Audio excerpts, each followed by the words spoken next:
ناظرین السلام علیکم، آپ سبھی کا ایک بار پھر استقبال ہے ہماری اس سیریز شیطان کی اقسام یعنی شیطان کی قسمیں۔ پچھلی بار ہم نے کافی بات کی کہ شیطان کس طرح کی مخلوق ہے۔ ایک روایت میں ملتا ہے تفسیر نور الثقلین میں کہ شیطان نے اللہ سے جب وہ جنت سے نکالا جا رہا تھا یا جو آسمانوں سے جب نکالا جا رہا تھا تب اس نے اللہ سے کچھ درخواستیں کی۔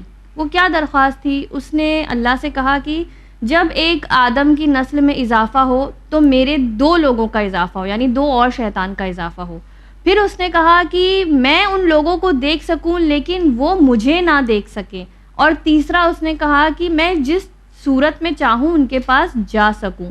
تب اللہ سبحانہ و تعالیٰ نے اس کی ساری یہ درخواست کو قبول کیا تھا۔ تو اب اس سے روایت سے یہ پتہ چلتا ہے کہ شیطان نے صاف صاف کہہ دیا کہ میں کیسا دکھتا ہوں، میں یہ کیسے جاتا ہوں، یہ لوگ مجھے نہ دیکھ سکیں۔ لیکن آج ہم ایک چیز دیکھتے ہیں کہ شیطان کی عجیب عجیب شکلیں بنائی جاتی ہیں اور کہا جاتا ہے کہ شیطان ایسا دکھتا ہوگا، ویسا دکھتا ہوگا۔ تو آئیے آج ہم اس پہ چرچا کرتے ہیں کہ شیطان کیا مخلوق ہے، کیسا دکھائی دیتا ہے۔ ایک بار پھر اس میں ہماری رہنمائی کر رہی ہیں ذاکرہ تفسیر فاطمہ رضوی۔ السلام علیکم آپا۔ علیکم السلام ورحمۃ اللہ وبرکاتہ۔ آپا پچھلی بار آپ نے بہت ہی اچھے سے بتایا کہ شیطان کس طرح کی مخلوق ہے یا وہ کیا کیا کام انجام دیتا ہے۔ تو آج ہم یہ جاننا چاہیں گے کہ شیطان دکھتا کیسا ہے۔ اکثر ہم دیکھتے ہیں کہ جب شیطان کا کوئی ویڈیو بنانا ہوتا ہے، اس کا کوئی ذکر کیا جاتا ہے تو ہمارے دماغ میں یا اس ویڈیو میں اس طرح کی پکچر آتی ہے، ایک لال لال بڑا سا لمبا چوڑا کوئی شخص ہے اور اس کے سینگ ہیں، ناخن اس کے بہت بڑے بڑے ہیں، دانت اس کے بڑے بڑے، اس طرح کی شیطان کی ایک پکچر دکھائی جاتی ہے۔ تو کیا کچھ روایتوں میں ملتا ہے کہ یہ کس طرح کا دکھائی دیتا ہے؟ اعوذ باللہ من الشیطان الرجیم، بسم اللہ الرحمن الرحیم، وبہ نستعین وهو خیر ناصر و معین۔ سب سے پہلے یہ جو شکل و صورت کی بات ہے، یہ بہت ہی الگ ایک موضوع ہے۔ اس موضوع کے لیے علامہ مجلسی نے بہت خوبصورت بات کہی۔ وہ کہتے ہیں کہ اگر انسان کے لباس میں کوئی سانپ داخل ہو جائے تو اس کے داخل ہونے کے بعد 2 گفتگو ہوگی۔ ایک یہ ہوگی کہ وہ سانپ جو اندر گیا ہے وہ کیسا دکھ رہا تھا، وہ کتنا بڑا تھا، وہ کس طرح کا تھا، ہے نا۔ دوسری گفتگو یہ ہوگی کہ اب جو داخل ہوا ہے تو وہ ہارم پہنچائے گا، وہ ڈس لے گا، نقصان دے گا، پھر وہ زہر پھیلائے گا۔ تو اس کے زہر کو مارا کیسے جائے، اس کے زہر کو ختم کیسے کیا جائے، کیا علاج ہوگا اس کے ڈسنے کے بعد۔ ٹھیک، یہ دونوں گفتگو میں جو ہمارے لیے فائدے مند گفتگو ہے وہ کون سی ہے کہ وہ کیا نقصان پہنچائے گا، اس کو کیسے ختم کیا جائے گا، اس کے زہر کو کیسے مارا جائے گا۔ یہ گفتگو اس وقت کرنا جس وقت سانپ جو ہے وہ لباس میں داخل ہو چکا ہے کہ وہ کیسا دکھ رہا ہے، یہ فضول گفتگو ہوگی۔ لہٰذا علامہ مجلسی یہ کہتے ہیں کہ شیطان کی شکل و صورت پر بات کرنے سے بہتر یہ ہے کہ انسان یہ گفتگو کرے کہ اگر وہ اٹیک کرتا ہے تو اس سے بچا کیسے جائے، اگر وہ وسوسہ ڈالتا ہے تو اس کے وسوسے کو ختم کیسے کیا جائے، اگر وہ ہمیں گناہوں کے راستے پہ لے جاتا ہے تو ہم نیکیوں کے راستے پہ اس کو مات دے کر کیسے آ سکتے ہیں۔ یہ گفتگو زیادہ ہمارے لیے مفید ہے بجائے اس کے کہ ہم یہ گفتگو کریں کہ وہ کیسا نظر آتا ہے، شکل و صورت کیسی ہے۔ لیکن پھر بھی اس بات کو بتانے کے لیے کہ شیطان کیسا نظر آتا ہے، جیسی آپ شکل و صورت بتا رہی ہیں اور جیسی مووی والے بناتے ہیں، جیسے ٹی وی سیریل والے بناتے ہیں، یا تصویروں میں بچے ڈرائنگ میں بناتے ہیں، یا جب ڈرامہ کیا جاتا ہے، کوئی اسکٹ کیا جاتا ہے، اس میں جو شیطان بنایا جاتا ہے، وہ جو سینگیں اور وہ اس کی آنکھوں سے آگ نکلتی ہوئی، جو ناخن بڑے بڑے، اگر آپ فرض کریں کہ شیطان ایسا دکھتا ہے تو وہ میرے یا آپ کے سامنے اگر آ جائے تو میں اس کے ساتھ جاؤں گی یا بھاگ جاؤں گی؟ ڈر جائیں گے، بھاگ جائیں گے نا۔ تو اگر وہ ایسا نظر آئے گا تو انسان تو اس سے ویسے ہی دور بھاگ جائے گا، اور شیطان کبھی اس چیز کو قبول نہیں کرے گا کہ انسان اس سے دور بھاگے۔ واضح ہے بات۔ اس کے بعد یہ کہا گیا کہ ہاں، چونکہ اللہ نے فرشتوں کو اور جناتوں کو، کیونکہ شیطان جن ہے، یہ بات ہم نے پہلے بتا دی، جنوں کو یہ اختیار دیا ہے کہ وہ کسی بھی شکل و صورت کو اختیار کر سکتے ہیں۔ انبیاء اور اولیاء کے علاوہ وہ کسی بھی شکل و صورت میں آ سکتے ہیں۔ جیسے حضرت جبرائیل جب رسول اللہ کے پاس آتے تھے تو ایک صحابی کی شکل اختیار کر کے آتے تھے، سارے لوگوں کو لگتا تھا کہ نبی کسی صحابی سے بات کر رہے ہیں، لیکن نبی جانتے تھے کہ وہ صحابی نہیں ہے، وہ جبرائیل ہے۔ ٹھیک ہے، اسی طرح طرح اللہ نے جنات کو یہ اختیار دیا ہے کہ انبیاء اور اولیاء کے سوا کسی کی بھی شکل تم اختیار کر سکتے ہو. اکثر و بیشتر جو شیطان ہوتے ہیں وہ بدترین جانور کی شکل اختیار کرتے ہیں. بعض اوقات وہ کسی انسان کی شکل بھی اختیار کرتے ہیں. خوب اس کے علاوہ یہ کہا گیا کہ جو شیطان ہے جس کی شکل و صورت ابھی بتائی گئی ہے جیسا آپ بتا رہی تھیں, یہ جو شکل و صورت ہے یہ بائبل میں بیان کی گئی ہے. اور لوگوں نے بائبل کو پڑھ کر پھر شیطان کو ویسا سینگ والا اور اس کے ناخون بڑے اور اس کے بال بڑے اور اس کا پیٹ باہر نکلا ہوا, اس کے اس طرح سے اس کی جو شکل و صورت بتائی گئی ہے وہ بائبل کی ہے. اور بائبل کو لوگوں نے ریفر کرتے ہوئے اس کی شکل اس طرح بنائی ہے, وگرنہ شیطان کی کوئی لطیف شکل بیان نہیں کی. لطیف شکل یعنی نہ دکھائی دینے والی شکل, اور شیطان کا کوئی ایسا جسم و جسمانیت بھی روایات میں بیان نہیں کیا گیا, نہ قرآن کی کسی آیت میں بیان کیا گیا. ہاں آگاہ کیا گیا ہے بار بار کہ شیطان ہے, وسوسہ ڈالے گا, تمہیں بچنا ہے, اس سے دور رہنا ہے کیونکہ وہ تمہارا کھلا ہوا دشمن ہے. لیکن شکل و صورت اس کی کہیں پہ بتائی نہیں گئی ہے. ہاں اس کو اختیار ہے, وہ کسی کی شکل بھی اختیار کر سکتا ہے. میری شکل اختیار کر کے آپ کو بہکا سکتا ہے, آپ کی شکل اختیار کر کے مجھے بہکا سکتا ہے. جیسے جناب آدم اور حوا کے پاس سانپ کی شکل میں جو آیا جی تھا. ہاں, تو وہی نا کہ ان کو اختیار دیا گیا, وہ جانوروں کی شکل بھی اختیار کر سکتے ہیں. جی اب ایک بات بہت زیادہ ہم سنتے ہیں ماہ رمضان میں, شاید حدیثوں میں یہ ملتا ہے کہ شیطان جو ہے ماہ رمضان میں قید ہو جاتا ہے نا. تو مسلمانوں کا شیطان قید ہوتا ہے کیونکہ ساری دنیا میں تو گناہ ویسے ہی انجام دیے جا رہے ہیں. جو ہوتا ہے کہیں ڈانسنگ ہے, کلبنگ ہے, پبنگ ہے, کہیں مرڈر ہے, ریپ ہے, چوری ہے, ہر جگہ تو ہو رہی ہے. تو کیا صرف مسلمانوں کا شیطان قید ہے کیونکہ صرف مسلمان ہی گناہ کبیرہ سے پرہیز کرتے نظر آتے ہیں؟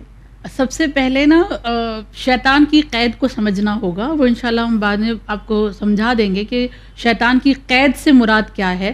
لیکن جہاں بات یہ ہے کہ غیر مسلمان کے لیے بھی کیا شیطان قید ہوتا ہے, تو اس کو سمجھنے کے لیے ہم یہ سمجھ سکتے ہیں کہ اللہ نے بہت ساری دنیا میں اپنی نعمتوں کو رکھا ہے. کچھ نعمتیں اللہ کی مخصوص بندوں کے لیے ہوتی ہے, مثلا ولایت, مثلا ہدایت, مثلا امامت, مثلا قرآن, ہے نا. یہ اللہ نے اپنے خاص بندوں کے لیے نعمتیں ہیں, اللہ کی نعمتیں ہیں, لیکن خاص ہر ایک کو نہیں ملی ہے. کچھ نعمتیں ایسی ہیں جو عام کر دی اللہ نے, جیسے سورج کی روشنی, چاند کی روشنی, بارش کا برسنا, زمین سے پودوں کا اگنا, پھر وہ فروٹس وغیرہ سارے لوگوں کو, ہر ایک انسان کو ملتی ہے. اسی طرح ماہ رمضان کی جو برکات ہیں وہ عام نہیں ہیں.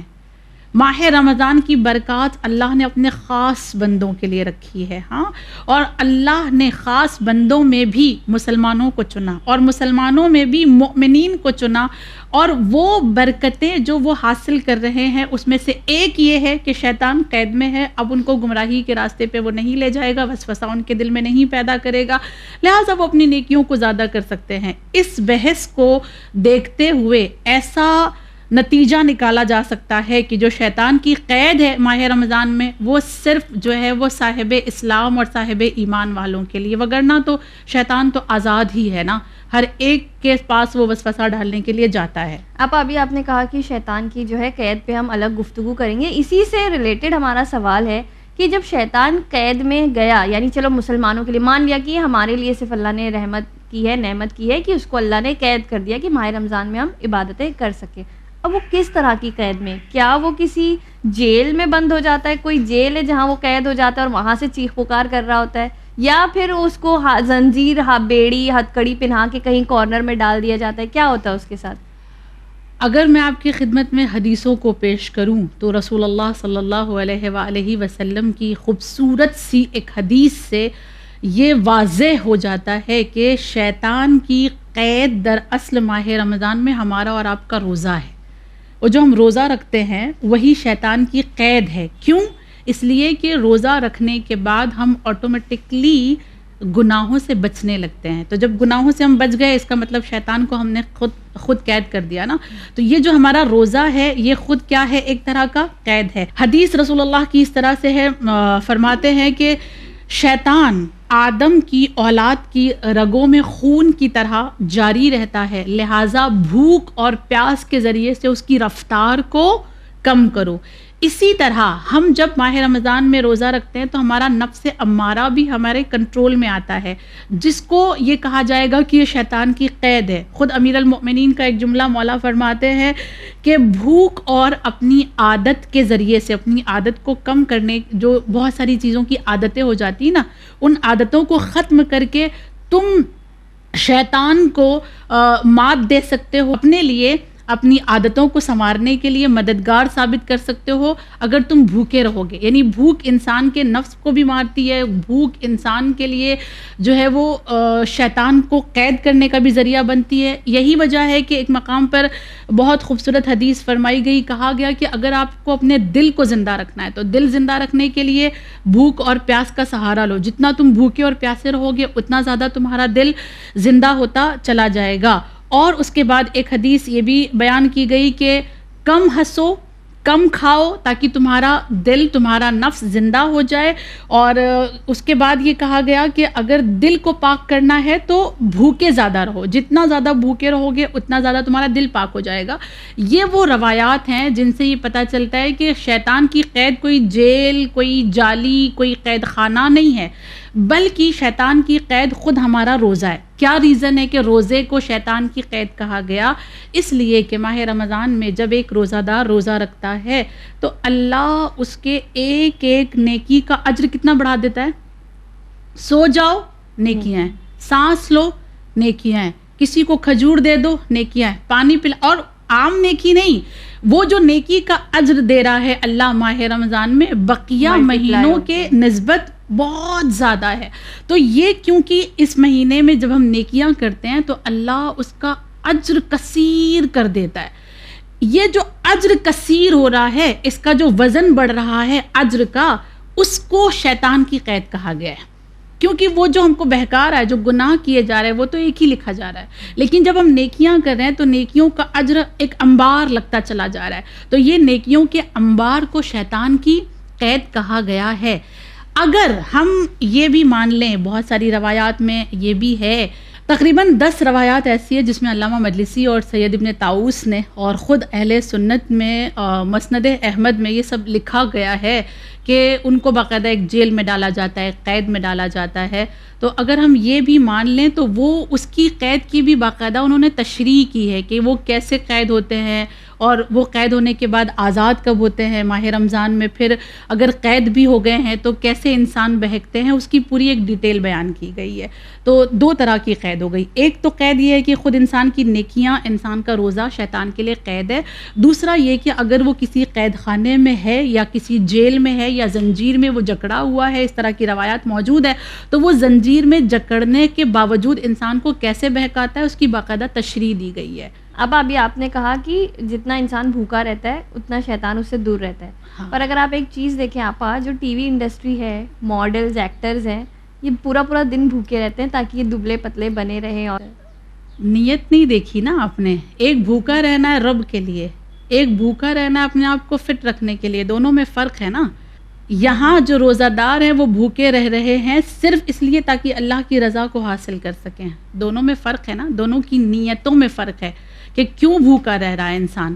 تو وہ نیت بہت زیادہ انسان کے معنی رکھتی ہے اور اس کے جسم پر، اس کے روح پر اثر کرتی ہے۔ اوکے، آپ بیک ٹو ٹاپک آتے ہوئے آپ نے کہا کہ کس طرح جو ہے تو شیطان قید میں رہ کر بھی بہکاتا ہے۔ ایگزیکٹلی ہم یہی پوچھنے والے تھے آپ سے کہ کتنی بار ایسا ہوتا ہے کہ ماہ رمضان ہے پھر بھی مسلمان گناہ کرتے ہوئے نظر آتا ہے، ایسے باز نہیں آتا، بلکہ آج تو ایسا ہو گیا نا، فون یہ جو چیز ہے نا، سب سے بڑا شیطان یہی لگتا ہے کہ وہ روزے میں میوزیکل ریلز بھی ہیں اور سب کچھ ہے فون میں، تو یہ کیسے ہوتا ہے پھر جب اگر شیطان قید ہے تو پھر گناہ کیسے ہو رہے ہیں؟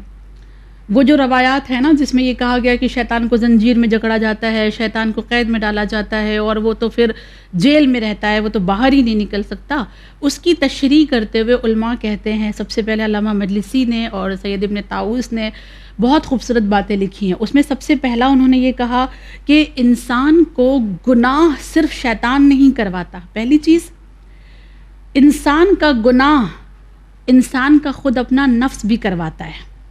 ماہ رمضان میں شیطان قید میں ہے، نفس تو آزاد ہے نا، اس کو تو جیل میں ڈال دیا گیا, زنجیر پہنا دی گئی, لیکن ہمارا نفس تو آزاد ہے.